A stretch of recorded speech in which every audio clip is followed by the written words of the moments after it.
Acheter ou vendre une voiture entre particuliers ne signifie pas faire les choses à la légère, même si vous connaissez bien la personne avec laquelle vous faites la transaction. Assurez-vous d'avoir le certificat d'immatriculation, qu'on appelle couramment la carte grise. Ce document doit être remis par le vendeur le jour de la vente. Il doit évidemment mentionner la signature du vendeur, la date et le jour de la transaction.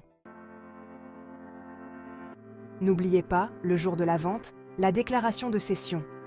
C'est un formulaire CERFA, très facile à se procurer sur Internet, qui doit être signé par l'acquéreur et le vendeur, absolument, même si le véhicule est cédé.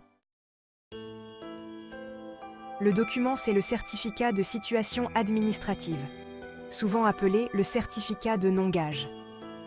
Donc, ce document permet de vérifier que le véhicule n'est pas gagé et qu'il n'y a pas de contravention qui n'aurait pas été payée. Ce document doit être daté de moins de 15 jours. Le vendeur doit fournir le procès-verbal du contrôle technique car il doit dater de moins de 6 mois. Attention, c'est important de noter que le contrôle technique peut comporter des réparations à faire. À partir du moment où l'acheteur accepte ce procès-verbal, la vente ou la cession peut se faire. Vous avez 15 jours pour adresser la déclaration de cession à la préfecture de votre choix et devenir ainsi le propriétaire du véhicule. Il faut récupérer tous les papiers nécessaires, dont le certificat d'immatriculation, le jour de la vente. Prenez rendez-vous à la préfecture pour y déposer la déclaration de cession et faites attention que le certificat de non-gage date de moins de 15 jours.